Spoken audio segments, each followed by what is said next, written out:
నమస్కారం. Star hospital సుఖీభవకు స్వాగతం. Powered by Mallika spine centre Guntur మరియు శాస్త్రి బామ్. ఈరోజు సుఖీభవలో క్యాన్సర్కు ఆయుర్వేద చికిత్స, త్వరలో కృత్రిమ క్లోమం, ఎంఆర్ఐలో ఏం తెలుస్తుంది, అమ్మాయిలు పీసీఓడి, ఇంకా హెల్త్ టిప్. క్యాన్సర్ ప్రాణాంతకమే కాదు, మొండి జబ్బు కూడా. చికిత్సలకు ఒక పట్టాన లొంగదు. కీమో, రేడియేషన్ వంటి చికిత్సలు తీసుకుంటున్న కాలంలో మందుల మూలంగా దుష్ఫలితాలు కూడా ఎక్కువగానే కనిపిస్తూ ఉంటాయి. ఇలాంటి పరిస్థితుల్లో ఓవైపు అల్లోపతి చికిత్స తీసుకుంటూనే మరోవైపు ఆయుర్వేద ఔషధాలు, చికిత్సల్ని ప్రయత్నించడం వల్ల క్యాన్సర్ జబ్బు నుంచి త్వరగా బయటపడొచ్చని చెప్తారు నిపుణులు. క్యాన్సర్ వ్యాధికి ఆయుర్వేదం చెబుతున్న చికిత్సలు, పరిష్కార మార్గాల గురించి ఇప్పుడు తెలుసుకుందాం.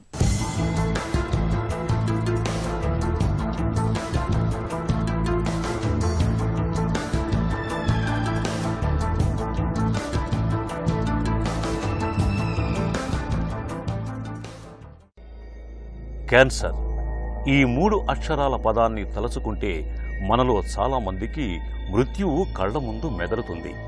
క్యాన్సర్ అన్న పేరును పలకాలంటేనే గుండెలో దడ మొదలవుతుంది. నిజమే, క్యాన్సర్ అనేది మనిషిని మెల్లమెల్లగా మృత్యుముఖం వైపు తీసుకెళ్లే ఒక మొండి జబ్బు.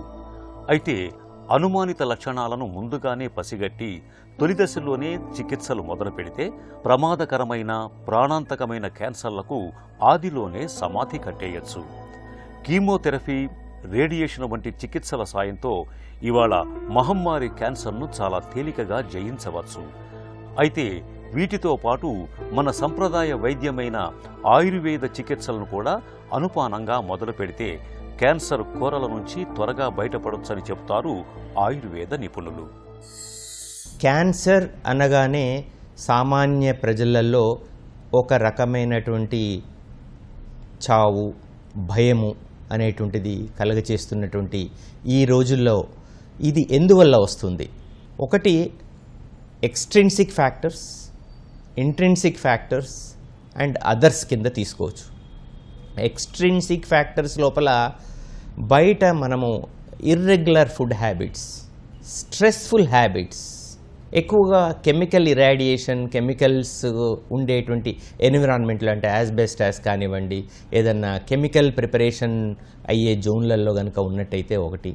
అట్లాగే ఇంట్రిన్సిక్ ఫ్యాక్టర్స్ లోపల hormonal factors play an important role. తర్వాత అతిస్థౌల్యం, జంక్ ఫుడ్ హ్యాబిట్స్, ఎక్సర్సైజ్ లేకపోవడం చేత ఓవర్ వెయిట్ జరగడం వల్ల జెనెటికల్ మ్యుటేషన్స్ జరుగుతున్నాయి.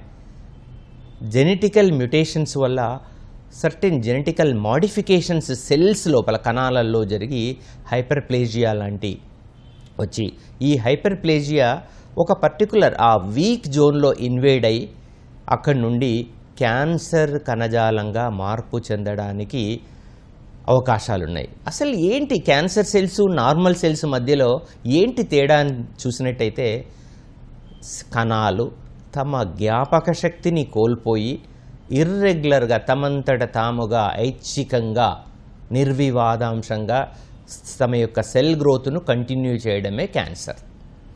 ఇది స్కిన్లో వస్తుందా, మజిల్స్లో వస్తుందా, కనెక్టివ్ టిష్యూలో వస్తుందా, రక్తంలో వస్తుందా, లేదంటే ఇంకే పార్ట్లో వస్తుందనే దాన్ని బట్టి దానికి ఆయా పేర్లు ఉన్నాయి. విచిత్రం ఏంటంటే, మనకు మేల్స్ లోపల ఎక్కువగా ప్రాస్టేట్ క్యాన్సర్, లంగ్ క్యాన్సర్స్ చూస్తున్నాం. ఫిమేల్స్ లోపల బ్రెస్ట్ క్యాన్సర్స్, సర్వైకల్ క్యాన్సర్స్ చూస్తున్నాం. మనకు ఆయుర్వేదంలో ఎర్లీగా అరిష్ట లక్షణాల కింద వ్యాధులను ఎలా గుర్తుపట్టాలి, దానిలో క్యాన్సర్కి సంబంధించినవి కూడా ఉన్నాయి. గొంతు సడన్గా మారడం, సడన్గా శరీరంలో అత్యధికంగా రక్తస్రావం కావడం, శరీరంలో సాధారణంగా ఉన్నటువంటి పులిపిరికాయలు, మొటిమల్ లాంటివి సడన్గా రంగు మారడం, సడన్గా వాట్లలో ఒక రకమైనటువంటి గ్రోత్, ఇర్రెగ్యులర్గా గ్రోత్ రావడం, ఈ లక్షణాలను బట్టి సడన్గా ఆకలి మందగించడం కూడా ఇవి అరిష్ట లక్షణాల కింద చెప్పబడినప్పటికీ అర్బుదం యొక్క, అంటే క్యాన్సర్ రావడానికి పూర్వరూపకంగా, ప్రిమానిటరీ సిమ్టమ్స్గా కన్సిడర్ చేయబడ్డది. రక్తహీనత, షుగర్ జబ్బు, థైరాయిడ్ సమస్యలతో బాధపడుతున్నప్పుడు శరీరం నీరసించటం, నిస్సత్తువుగా అనిపించటం మామూలే. ఇక శరీరంలో క్యాన్సర్ కణితులు ఉన్నప్పుడు నిత్యం నీరసం అనేది ఒక ప్రధానమైన సమస్యగా మారుతుంది. శరీరంలోని శక్తినంతటినీ క్యాన్సర్ కణాలు ఎప్పటికప్పుడు లాగేస్తుంటాయి. ఆహారంలోని పోషక వనరులన్నింటినీ క్యాన్సర్ కణాలు తమ కోసం వాడేసుకుంటూ ఉంటాయి. ఇక చికిత్సలో భాగంగా కీమోథెరపీ, రేడియేషన్ తీసుకుంటున్నప్పుడు సహజంగానే ఆ మందుల తీవ్రతకు, రేడియేషన్ ప్రభావాన్ని తట్టుకునేందుకు శరీరం బాగా కష్టపడాల్సి వస్తుంది. దీంతో క్యాన్సర్ బాధితులకు నీరసం అన్నది ఒక నిత్య సమస్యగా మారుతుంది. ఈ క్యాన్సర్ నీరసాన్ని అధిగమించేందుకు ఆయుర్వేదం తనవైన ప్రత్యేక పరిష్కారాల్ని చెబుతుంది. హార్ట్వెల్ అనే ఒక శాస్త్రజ్ఞుడు దాదాపు 1000కి పైగా హర్బల్ అంటే ఔషధ మొక్కలు యాంటీ క్యాన్సరస్ ప్రాపర్టీస్ ఉన్నట్టుగా గుర్తించారు. దాని లోపల దాదాపు 150 నుండి 200 మొక్కలు చాలా యాక్టివ్ ఎసెన్స్ను కలిగి ఉన్నట్టు క్యాన్సర్ పైన కలిగి ఉన్నట్టు శాస్త్రీయంగా రుజువు చేయబడ్డటువంటి విషయం. అయితే ఇవన్నీ క్యాన్సర్ వచ్చిన తర్వాత అసలు ఆయుర్వేదంలో వ్యాధి స్థాపన లేదా ప్రకృతి స్థాపన, వ్యాధి నాశని, మూడవది రసాయన చికిత్స, నాలుగవది నైష్టిక చికిత్స. దీనిలో ప్రకృతి స్థాపన, హెల్త్ మేనేజ్మెంట్లో ఎంత చక్కగా చెప్పారంటే హెల్త్ అనేది ఫిజికల్గా, మెంటల్గా, స్పిరిచువల్గా, సోషల్గా, ఈ మధ్య కాలంలో WHO ఫైనాన్షియల్ వెల్బీయింగ్ కూడా చెప్పబడ్డది. ఈ అన్ని ఆస్పెక్ట్స్ను కవర్ చేస్తూ ఆరోగ్యం కాపాడుకోవడం, ఆరోగ్యం ఏ వ్యాధిన బారిన పడకుండా చూసుకోవడం. వ్యాధి వచ్చిన తర్వాత దానికి ఇప్పుడు వ్యాధి ఎస్టాబ్లిష్ అయిన తర్వాత దానికి సర్జికల్ ఎక్సిషన్, దానికి సంబంధించినటువంటి కీమోథెరపీ, రేడియోథెరపీ లాంటివి తీసుకోవడం. అట్లాగే ఆయుర్వేదం యొక్క గొప్పతనము ఏంటంటే రసాయన చికిత్స. ఇప్పుడు ప్రజెంట్గా నేను నిజంగా ఆయుర్వేదిక్ కాలేజ్ ప్రొఫెసర్గా ఉండి చెప్పదలుచుకున్నది ఏంటంటే, మీరు వ్యాధి నిర్ధారణ జరిగింది ఆధునికంగా, కీమోథెరపీ తీసుకుంటున్నారు, మీరు రేడియోథెరపీ తీసుకుంటున్నారు, దయచేసి మీ సర్జన్స్ను, మీ ఫిజిషియన్స్ యొక్క సలహా మేరకు ఆయుర్వేదిక్ చికిత్స వైపు చూడండి.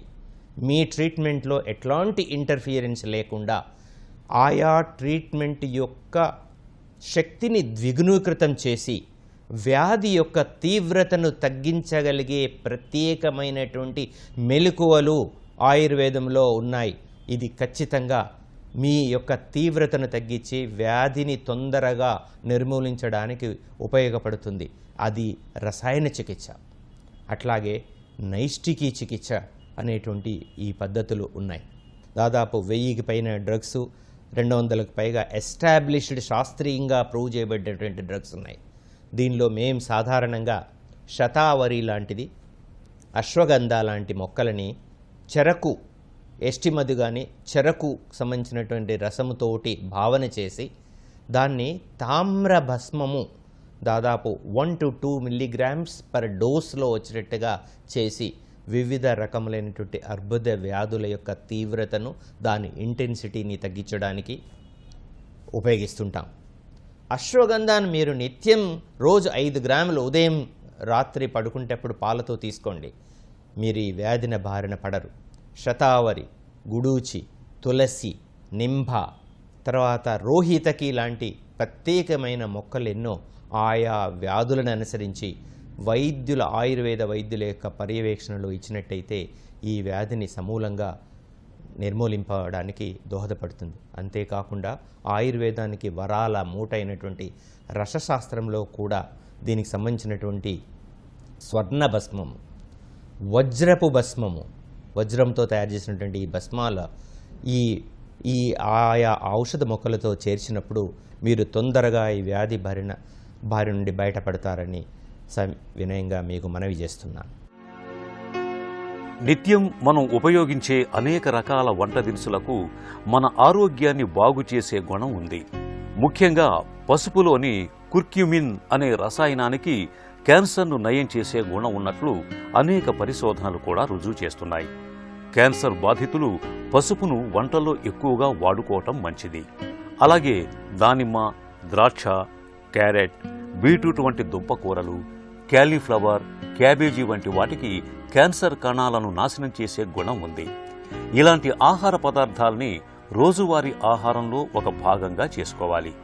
నీరసం మరీ అధికంగా ఉన్నప్పుడు మంజిష్ట, అశ్వగంధ, నారసింహ రసాయనం, సుకుమార ఘృతం వంటి ప్రత్యేక ఔషధాలను సేవించాలని చెబుతోంది ఆయుర్వేదం. ఇప్పుడు స్టార్ హాస్పిటల్ సమర్పించు హెల్త్ న్యూస్ మీకోసం. మధుమేహ బాధితులకు తీపి కబురు. అందరిలాగా సాధారణ జీవితాన్ని గడిపేందుకు ఉపకరించే కృత్రిమ క్లోమాన్ని త్వరలోనే అందుబాటులోకి తేనున్నట్లు కేంబ్రిడ్జ్ విశ్వవిద్యాలయానికి చెందిన పరిశోధకులు ప్రకటిస్తున్నారు. ఐఫోన్ పరిమాణంలో రూపొందించిన కృత్రిమ క్లోమం లాంటి ఉపకరణం రోగి రక్తంలోని గ్లూకోజ్ నిల్వల్ని ఎప్పటికప్పుడు పర్యవేక్షిస్తూ ఉంటుంది. గ్లూకోజ్ శాతం తగ్గినప్పుడు ఈ ఉపకరణం తనంతట తానే ఇన్సులిన్ మోతాదుల్ని రక్తంలోకి ఇంజెక్ట్ చేస్తుంది. విప్లవాత్మకమైన ఈ ఉపకరణాన్ని బాధితుల దుస్తులకు తగిలించినప్పుడు చర్మంపై అతికించే పట్టీ ద్వారా రక్తంలోకి ఇన్సులిన్ ని పంపిస్తుంది.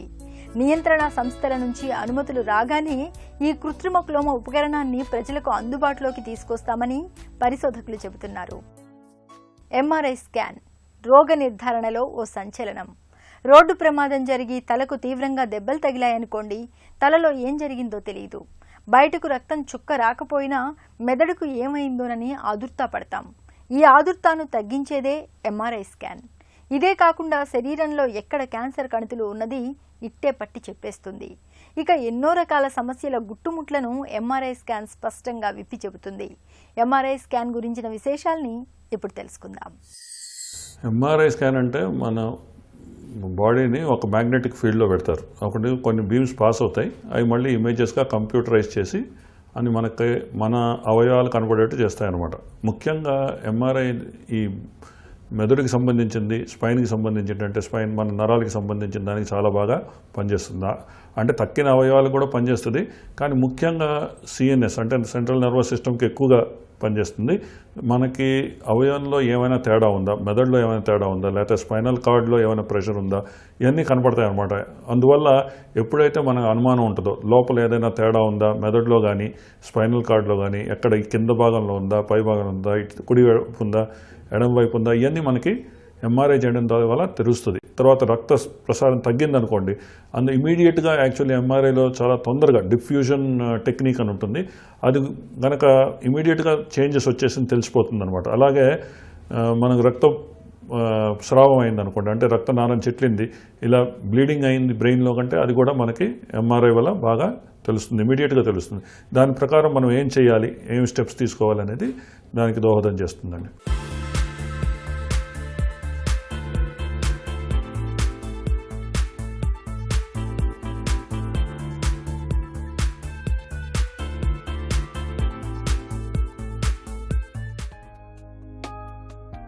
బక్కపల్చగా ఉన్నవారు ఒక్కసారిగా బరువు పెరిగిపోవడం, మొటిమలు, అవాంఛిత రోమాల బెడద ఎక్కువగా ఉండటం, నెలసరి సరిగ్గా రాకపోవడం.